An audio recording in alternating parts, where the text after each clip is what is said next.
ఒక ప్లాట్లో ఇన్వెస్ట్ చేస్తే దాంతోపాటే నెలనెలా ఆదాయమొస్తే భలే ఉంటుంది కదా. సరిగ్గా ఇలాంటి ఒక ఆసక్తికరమైన ల్యాండ్ బ్యాక్డ్ ఇన్వెస్ట్మెంట్ మోడల్ గురించే ఈరోజు మనం మాట్లాడుకోబోతున్నాం.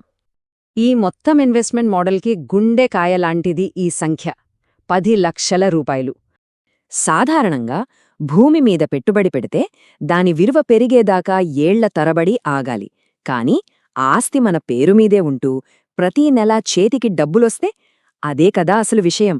ఈ మోడల్ సరిగ్గా ఇదే ప్రామిస్ చేస్తోంది. ఇంతకీ ఇది ఎలా సాధ్యమో చూద్దాం. ఇక్కడ డీలేంటో చాలా స్పష్టంగా ఉంది. ఇన్వెస్టర్ 10 లక్షల రూపాయలిస్తే దానికి బదులుగా మోడల్ ఏం ఆఫర్ చేస్తుంది? వాళ్ల పేరుమీద 121 చదరపు గజాల రెసిడెన్షియల్ ప్లాట్, అది రిజిస్టర్డ్ సేల్ డీడ్తో సహా. అంతేకాదు, దీంతోపాటే నెలవారీ చెల్లింపులు కూడా ఉంటాయి. సో ఓవైపు ఆస్తి, మరోవైపు ఆదాయమన్నమాట. ఇది కేవలం భూమిని అమ్మడం, కొనడం మాత్రమే కాదు, భూమి యాజమాన్యంతో పాటు ఒక ఫిక్స్డ్ పీరియడ్కి ముందే డిసైడ్ చేసిన నెలవారీ ఆదాయాన్ని కూడా ఇచ్చేలా దీన్ని డిజైన్ చేశారు. ఈ ప్రాసెస్ మొత్తాన్ని 4 సింపుల్ స్టెప్స్ను పెట్టారు. ఫస్ట్, 10 లక్షలు ఇన్వెస్ట్ చేయడం. సెకండ్, 121 గజాల ప్లాట్ను రిజిస్టర్ చేయించుకోవడం. థర్డ్, నచ్చిన మంత్లీ ఇన్కమ్ ప్లాన్ను సెలెక్ట్ చేసుకోవడం. ఇక ఫైనల్గా నెలనెలా పేమెంట్స్ తీసుకోవడం. ఇన్వెస్టర్ల కోసం 3 వేర్వేరు ఆప్షన్లు అందుబాటులో ఉన్నాయి. ఈ టేబుల్లో ఆ 3 ప్లాన్లు స్పష్టంగా ఉన్నాయి. ప్లాన్ ఏలో ఏడాదిపాటు నెలకి 40,000 వస్తాయి. ప్లాన్ బిలో 2 ఏళ్లపాటు నెలకి 30,000 వస్తాయి. ఇక ప్లాన్ సి 4 ఏళ్లపాటు నెలకి 20,000 ఇస్తుంది. ఇక్కడొక విషయం గమనించాలి. నెలవారీ ఆదాయం తగ్గిన కొద్దీ ఆదాయం వచ్చే కాలం పెరుగుతోంది. ఇప్పుడు మొత్తం ఆదాయాన్ని చూస్తే ఈ ప్లాన్ల మధ్య తేడా ఇంకా బాగా అర్థమవుతుంది.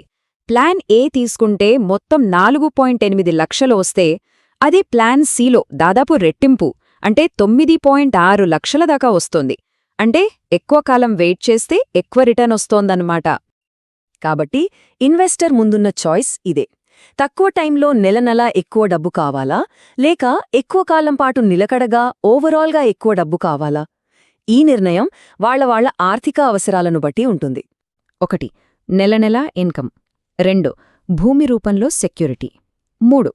ప్రాసెస్ అంతా ట్రాన్స్పరెంట్గా ఉంటుందని చెప్తున్నారు. నిజానికి ఏ ఇన్వెస్టర్ అయినా కోరుకునేవి ఇవే కదా. ఇక సేఫ్టీ విషయానికొస్తే ఈ డాక్యుమెంట్లోని ఈ ఒక్క వాక్యం చాలా కీలకం. పెట్టుబడిదారు వారి పేరుమీద రిజిస్టర్డ్ సేల్ డీడ్ను పొందుతారు. అంటే చట్టబద్ధంగా యాజమాన్య హక్కులు బదిలీ అవుతాయని, పెట్టిన పెట్టుబడికి పూర్తి భద్రత ఉంటుందని భరోసా ఇస్తున్నారన్నమాట. ఈ మోడల్ కేవలం పెద్ద పెద్ద ఇన్వెస్టర్ల కోసమే కాదు, జీతం తెచ్చుకునే ఉద్యోగులు, సొంతంగా బిజినెస్ చేసేవాళ్లు, పాసివ్ ఇన్కమ్ కావాలనుకునేవాళ్లు,